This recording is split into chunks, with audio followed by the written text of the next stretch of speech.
It's been a privilege for the Camden Coalition of Healthcare Providers to work with the Rutgers State Center for Health Policy, PICO, the PICO National Network, and the 4 CMMI sites.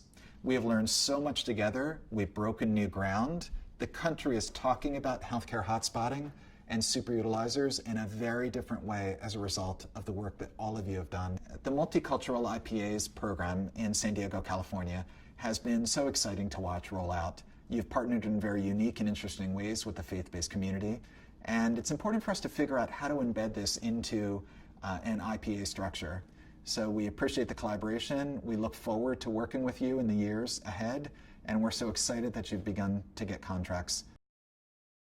Hello, I'm Assemblymember Shirley Weber, and I'm here in support of the Multicultural Health Foundation, which is based in my district, the 79th.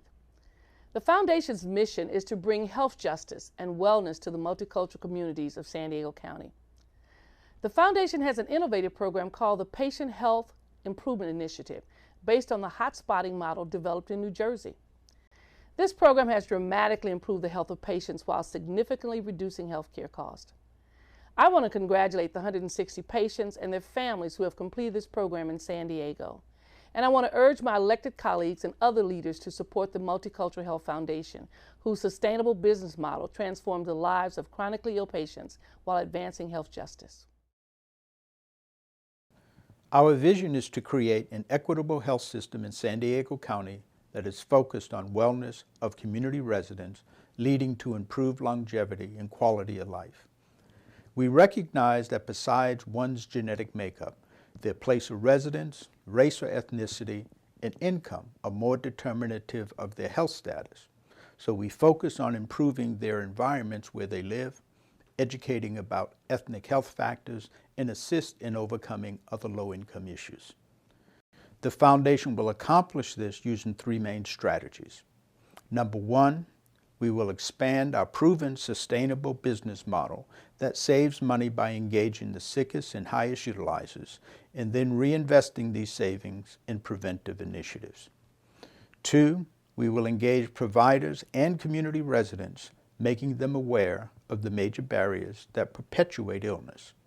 And 3, develop a community-based participatory research unit that we call HEAT, Health Equity Action Think Tank. This entity will identify best practices and best solutions with community input.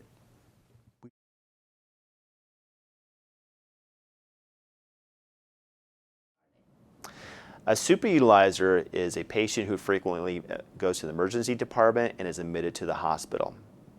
The superutilizers have complex medical conditions, have significant behavioral health issues, and challenging social issues.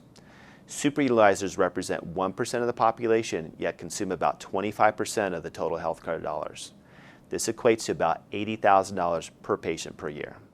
During the past 3 years, we demonstrated on 160 patients a reduction in emergency department visits by 22%, a 31% decrease in hospital admits, and a 90% customer satisfaction level. This equates to a $30,000 per patient per year savings, which is about a 5-to-1 return on investment. We're able to help patients improve their overall health care, but we're also able to save the healthcare system a significant amount of money. We have demonstrated an incredible opportunity here. It's crucial for us to understand the health problems and living situations of our patients so that we can truly help them.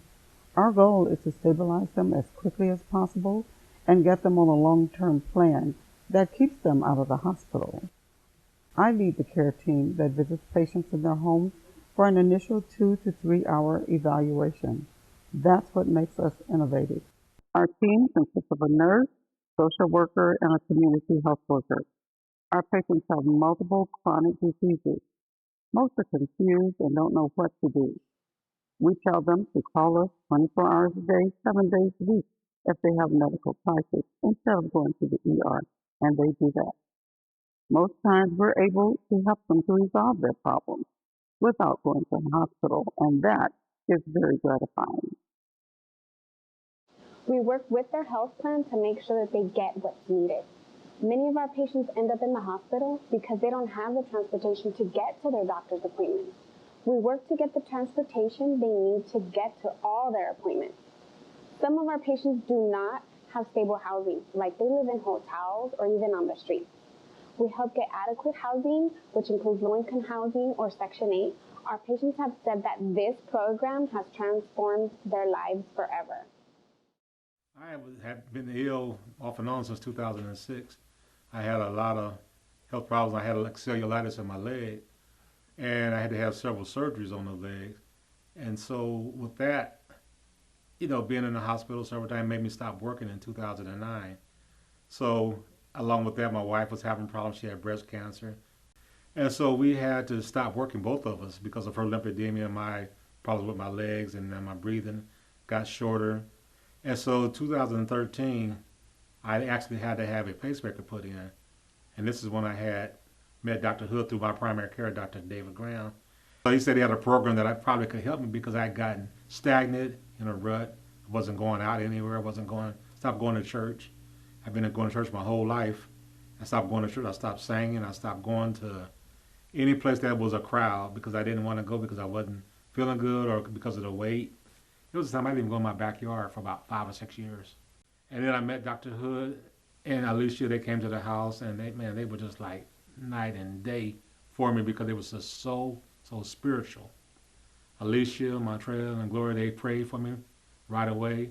We sang together, and we're just like, man, this is what I need, because I was having a lot of mental problems along with the physical problems. And when I met them, it was like, wow, these are angels that have been sent. And I started wanting to get back into church. I wanted to start singing. And like I said, we sang together there. Alicia made sure I had everything that I needed from, she got me a couple of new walkers, and she got me some handy tools that I could use to pick up items to put my shoes on myself. I became more independent, just having to be there for my kids and especially my granddaughter. That's my baby girl, so I have to be there for her. It's just been a godsend. And what else can I say? I'm here, I'm happy, I'm singing, and I'm at church. Our patients have many needs that affect their long-term health. They need to contact their doctors, pharmacy, insurance companies, and county and other government agencies all the time. But they don't know who to contact or what to ask for. Sometimes they don't speak English well enough. Sometimes they're so sick they don't have the stamina to be on the phone hour after hour. That's where our program takes over. We become their advocates, and we don't give up. We track down the right individual or agency, and we get them the help they need. What's more, we coordinate our patients' care. We bridge the communication between the physicians and health plans so they truly know what's going on with the patient. I start feeling losing my balance, and I fell 2 times in the kitchen, 2 times from the bed, and then I was standing up and I fell again. So I couldn't walk no more. I wasn't walking no more. So Alicia started coming in, and I started calling, making appointments to go to see the doctor. And now I can have transportation to go to see the doctors because I have so many appointments. One of the most innovative aspects of our program is that we empower patients to advocate for themselves. We teach them how to manage their own care and how to protect their health. We do this by taking the time to get to know our patients as individuals, not as a medical ID number. We're a multicultural team serving multicultural patients. That means that we recognize and honor what's important to them. If faith is important to them, then we pray with them. We work with our patients to develop a care plan, not dictating to them what we think they should do. And we're by their side, step by step, supporting them as they make this plan a reality. Our results show that this way of interacting with patients is the best approach at achieving long-term stability. It's a nice feeling to walk into our patient's home and to see them thriving because of the work that we've done together. The volunteers are an essential component of our program. We complement the work of the rest of the PHII team to provide our patients with optimal healthcare and social services. Our volunteers consist of pre-health students like myself and community members who share the passion to serve those who need help the most. As volunteers, we routinely call our patients on a weekly and monthly basis in order to gather accurate information regarding their doctor visits and immediate health and social needs. But sometimes, the patients just need another person to listen to them and offer them a voice of comfort or a gesture of kindness.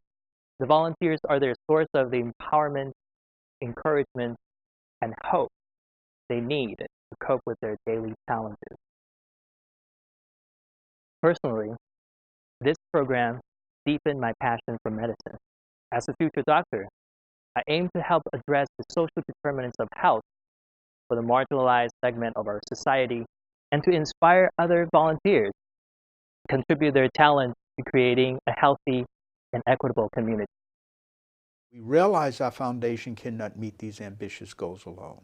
We therefore seek partnerships and collaborations with organizations and individuals that share our vision to achieve health equity for all communities in San Diego County. Thank you.